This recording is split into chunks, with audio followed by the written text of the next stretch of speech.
நமது கலாச்சாரம், நமது பண்பாடு எப்போதும் நம்முடன் நீடித்து இருக்கும். சப்ஸ்கிரைப் திலக். மனோவேகம் எல்லையற்றது. இந்த பயணத்தில் மனது இயன்றவரை இதற்குரிய பதிலை தேடி பார்த்தது. இதன் உட்கருத்து என்ன, நோக்கம் என்ன, இதன் செயல்பாடு என்ன? துருவி துருவி பார்த்தும் எனக்கு விடை கிடைத்தால்தானே. மிகவும் கடினம்தான். ஆனாலும் நீங்கள் பிரம்மதேவரின் மைந்தர், அதோடு சிவனாருடைய சீடனும் கூட.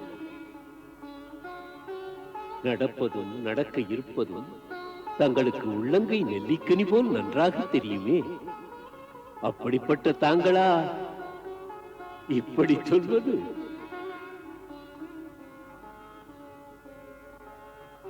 கேளும் முனிவரே, வருங்காலத்தை அவனே அறிவான். அவன் கணக்கு முன்னாலேயே எழுதிய கணக்கல்லவோ. முன்னால் எழுதிய கணக்கானாலும் திருத்த முடியாதது. நடப்பது நடந்தே தீரும். முன்கணக்கு எழுதிய அவனுக்கும் முதல் கணக்கு எழுதப்பட்டிருக்கிறது. முதலில் எழுதிய மூல கணக்கு மாறவே மாறாது.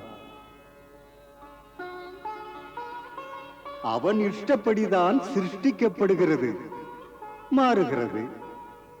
பிரம்மா வருகிறார், செல்கிறார். புதிய பிரம்மா வருகிறார். அவரால் மட்டும் இதில் செய்ய என்ன இருக்கிறது? சொல்ல முடிந்தவர் யார்? நானும் முடிந்தவரை என் மனக்கண்களால் எல்லா லோகங்களிலும் பார்த்தேன். பார்த்த இடங்களில் இதை தவிர வேறு பேச்சே இல்லை. இந்த வராக கல்பத்தில் 28வது சதுர்யுகமான துவாபர யுகத்தில் பகவான் ஸ்ரீ கிருஷ்ணன் பூமியில் அவதரிக்கப் போகிறார். உங்களுக்கு சந்தேகமே தேவையில்லை. அதற்குரிய நேரம் வந்துவிட்டது. நான் விஷ்ணு வம்ச குலகுருவானதால் பதில் தெரிந்துவிட்டது. தேவகியின் 7வது கர்ப்பத்தின் கருவை எடுத்து அப்படியே ரோகிணியின் கர்ப்பத்தில் சேர்க்கப்பட இருக்கிறது. அந்த கரு வேறு யாரும் இல்லை, ஆதிசேஷன் தான். முனிவரே, நான் சொன்ன ரகசியங்களை நாம் நமக்குள் வைத்துக் கொள்வதுதான் நல்லது.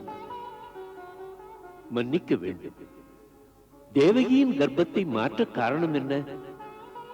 என்னவென்றால், இந்த ரோகிணி முப்பிறவியில் முனிவர் காசியபரின் 2வது மனைவி கத்துரு என்பவள். அவள்தான் நாகங்களை எல்லாம் பெற்றவள். நாகமாதா என்று சொல்வார்கள். முந்தைய பிறவியில் வசுதேவர் தான் காசியப முனிவர். இந்த தேவகி அவருடைய முதல் மனைவியான அதிதி. அப்போது அதிதியின் வயிற்றில் வாமனனாக பிறந்தார் இறைவன். அதுபோல் கத்ருவின் வயிற்றில் நாகங்கள் பிறந்தன. அதனால் பகவான் ஆதிசேஷன் மாதா ரோகிணிக்கு தன்னை மைந்தனாக பெற்றெடுக்கும் பெருமையை அருளினார்.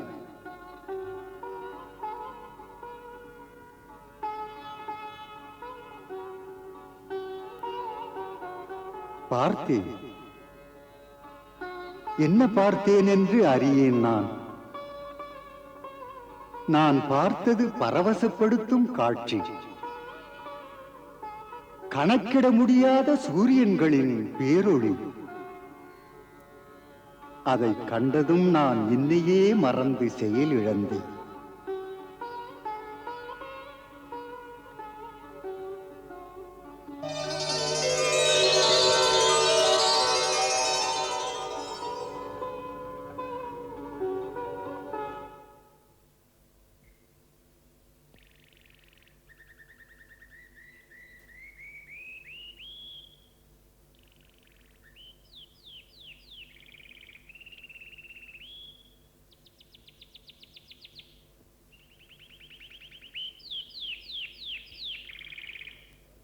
மகளே, பகவதி யோகமாயா தேவகியின் கர்ப்பத்திலிருந்து கருவை எடுத்து அந்த புனித ஜீவனை உன் வயிற்றில் உருவாக வைத்தாள். அந்த பிள்ளை சாதாரண பிள்ளை அல்ல, ஒரு மகா புருஷன், மகத்தான சக்தியுள்ளவன். என்று தேவகியின் 8வது கர்ப்பத்தில் உலகை காக்க இறைவன் வருவானோ, அன்று உன்னுடைய தெய்வ பிள்ளை கொடியவர்களை ஒழிக்க அவனுக்கு துணை இருப்பான். இது உன் கணவனின் குழந்தைதான். ஆகையால் இந்த கருவை சுமப்பதில் உனக்கு பழிச்சொல் வராது.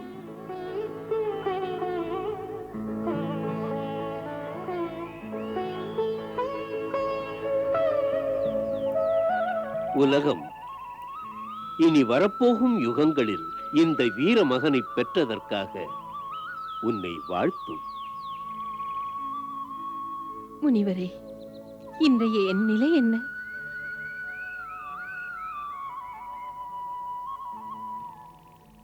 பெண்ணே, இதுவும் தெய்வத்தின் திட்டமிட்ட திருவிளையாடல் தான். இது நாள் வரையிலும் கோகுல மக்களுக்கு நீ யார் என்பது தெரியாது. இங்கே அகதி போல் இருந்தாய்.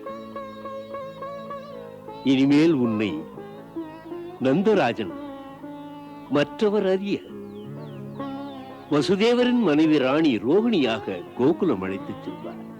அனைவரும் நினைப்பார்கள், நந்தராஜன் மதுராவிலிருந்து இன்றுதான் உன்னை அழைத்து வருகிறார் என்று. அதனால் கம்சன் கையிலிருந்து குறைந்தபட்சம் வசுதேவரின் இந்த ஒரு குழந்தையாவது பிழைக்கட்டும். தேவி, பிரபுவின் கிருபையினால் நீ காலத்தை வென்று நிற்கும் புகழ் பெறுவாய்.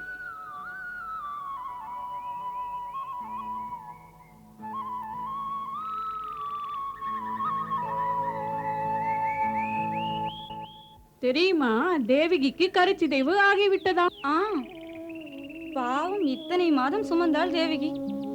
இப்பொழுது குழந்தையின் முகத்தை கூட பார்க்க முடியவில்லை. பரிதாபம். இதெல்லாம் உண்மைதானா? ஆம், உண்மைதான். ராஜமாளிகையில் வேலை செய்யும் ஒருவன்தான் எனக்கு சொன்னான். இது ஒரு பயங்கர பிரச்சனை. பிரச்சனையா? இதில் என்ன பிரச்சனை தாத்தா? புரியவில்லையா? தேவகிக்கு இது 7வது கர்ப்பம். அந்த அசரீரி வாக்கின்படி இதன் பொருள் 8வது கர்ப்பத்தில் அந்த ஆண்டவன் அவதரிக்கப் போகிறார் என்பதுதான். இது 10 மாதம் தாங்கவில்லை. மறுபடியும் தேவகி கர்ப்பமானால் இது 7வதா 8வதா?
ஏன் இப்படி இருக்கிறாய் தேவி?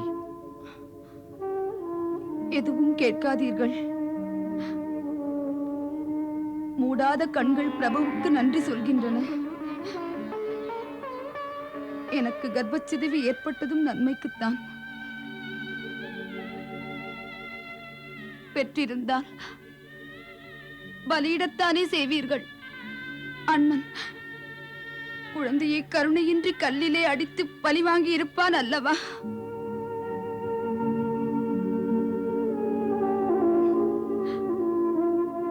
அது பாவியிடமிருந்து தப்பியது.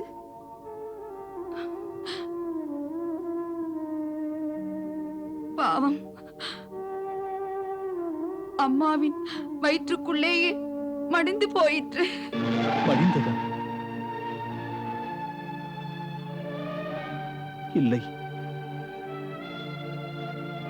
நான் அப்படி நினைக்கவில்லை.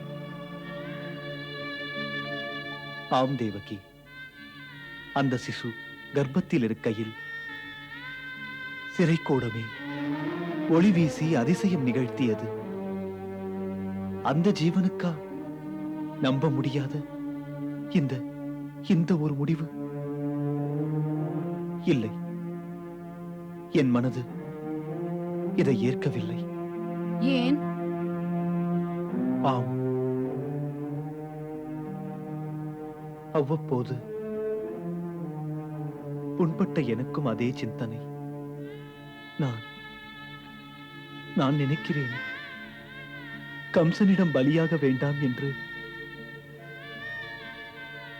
பிரபுவே இந்த பிரச்சனையை தீர்க்க நம் 7வது குழந்தைக்கு இந்த நிலையை தந்தாரோ?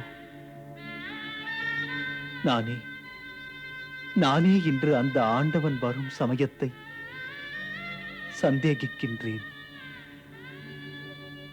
பகவானை அப்படியெல்லாம் சொல்லக்கூடாது. புரியாதவன் அல்ல இறைவன். தாய்மை உள்ளத்தின் துடிப்பு அந்த பிரபுவுக்கு தாங்கவில்லை. அதனால் அவராகவே மனம் உவந்து இந்த லீலை செய்திருக்கிறார். கொடுமைக்காரன் ஒரு தாயின் கண்முன் அவள் பெற்ற குழந்தை கொலை செய்யப்படுவதை நிறுத்தலாம் என்று.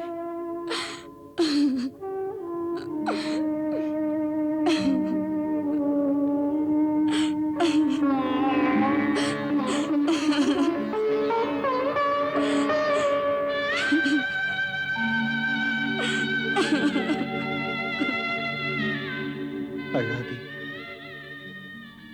அழாதே தேவி, தைரியமாக இரு. எல்லாம் நன்மைக்கே. ஆண்டவன் இங்கு வருவார். அண்ணி, எல்லாம் உண்மை, எல்லாம் உண்மைதான் அண்ணி. எதை உண்மை என்கிறீர்கள்? அதுதான் தேவி மாதாவும் குருதேவரும் சொன்னார்களே, அதற்கு இன்னொரு ஆதாரமும் கிடைத்துவிட்டது. மிக்க மகிழ்ச்சி. என்ன அது? இப்போதுதான் மதுராவிலிருந்து ஆள் வந்தான். நாட்டு நடப்புகளை அறிந்து வா என்று நான் தான் அனுப்பினேன். வந்தவன் சொன்னான், ஒரு சில நாட்களுக்கு முன்னால் சிறைக்கூடத்தில் இரவில் தேவகிக்கு கருச்சிதைவாம். சிதைவு அதே இரவில், அதே இரவு தேவி மாதா யசோதாவுக்கு நேரிலே தரிசனம் தந்த அதே இரவில். இப்போது நம்பிக்கை வந்ததா எல்லாம் உண்மைதான் என்று? இனியாவது சந்தேகத்தை விடுங்கள்.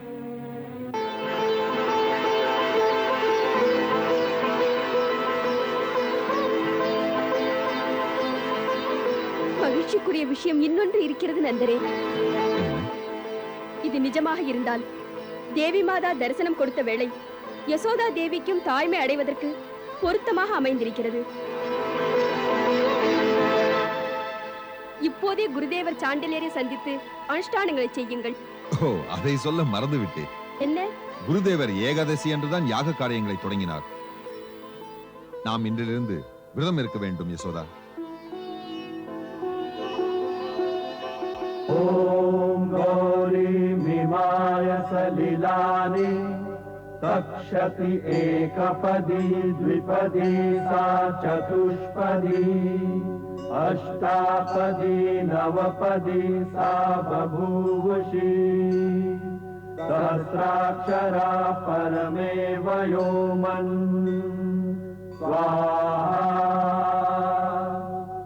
ஆதத்த பிதரோ கர்ப்பம் குமாரம் புஷ்கரஸ்ரஜம் யதேஹ புருஷோ அசத் ஸ்வாஹா.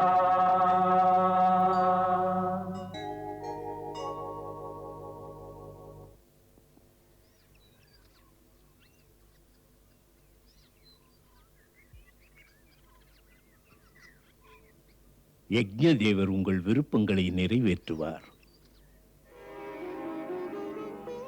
ஹே ஜெகதீஸ்வரா, எந்த ஒரு நல்ல காரியமும் உமது இஷ்டமில்லாமல் பூர்த்தி பெறுவதில்லையே. தாம் அன்பு கடல் அல்லவா? இறைவா, கருணை கூர்ந்து எல்லா பிழைகளையும் பொறுத்துக் கொண்டு என்னை வேள்வி புரிய வைத்தவர் விருப்பத்தை நிறைவேற்றி இந்த எளியவனையும் பெருமைப்படுத்த வேண்டும்.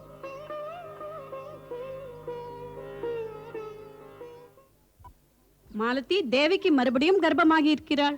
கம்சன் அழிய வேலை வந்து விட்டதா? பாவம் எல்லை மீறி போய்விட்டது. இனிமேல் ஆண்டவன் வரத்தான் போகிறார். தெரியுமா, அநாத ரட்சகன் வருகிறார். அப்படியா? மெதுவாக பேசு, குதிரை வீரன் வருகிறான்.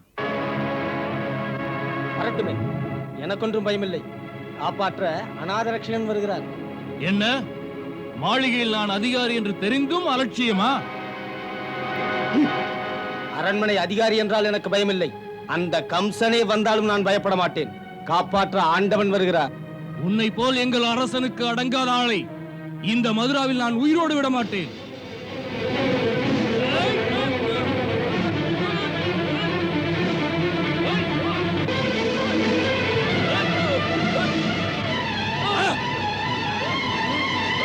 இன்று மக்களை நீ அடித்தால் நாளை அடிபட போவது நீங்கள்தான். உங்கள் மன்னவன் எத்தனை நாள் வாழ்ந்து விடுவான் என்று அமைதியாக யோசித்துப்பார். நல்லவர்களை காக்க ஆண்டவன் வரத்தான் போகிறான்.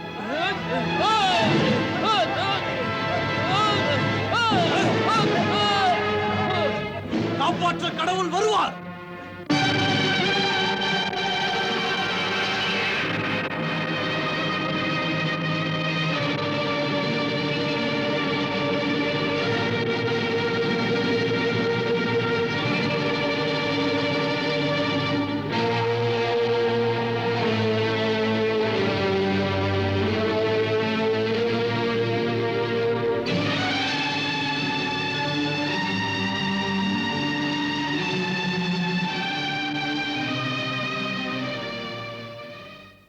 அநாத ரட்சகன், அநாத ரட்சகன், அநாத ரட்சகன்.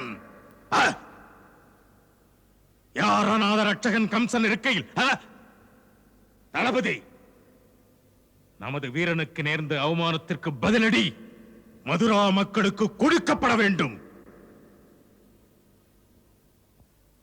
யார் அநாத ரட்சகன் பெயரெடுத்தாலும் அவன் நாவை நறுக்கிவிடு. துரோகி விஷ்ணுவை பூஜிக்கின்றவனை கண்டாயானால் பூஜிக்கின்ற கைகளையே விட்டு ஊருக்கு பாடம் இன்றே புகட்டுவாய். இந்த மதுராவில் தான் கடவுள் இருக்கிறார். அந்த கடவுள் நான். நான் தான் இப்போது கடவுள்.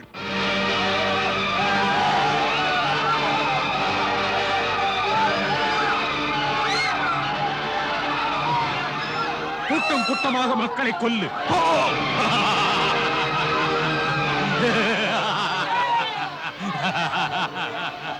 புரியட்டும், கம்சன் யார் என்று புரியட்டும்.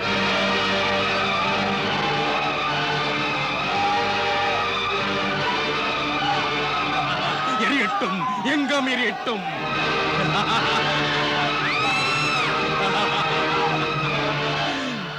விஷ்ணுவை பூஜை செய்தார், அநாத ரட்சகன் பெயரை எடுத்தால் எங்கும் எரியட்டும், என் எதிரிகள் ஒழியட்டும்.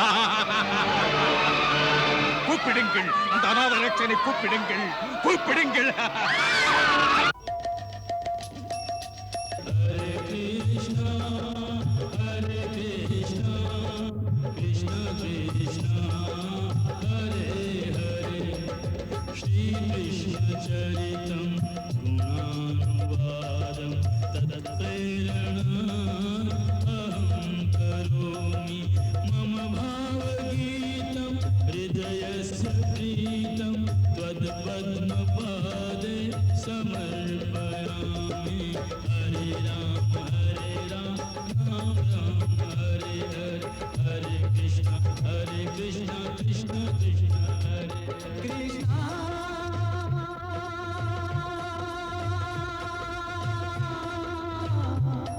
Krishna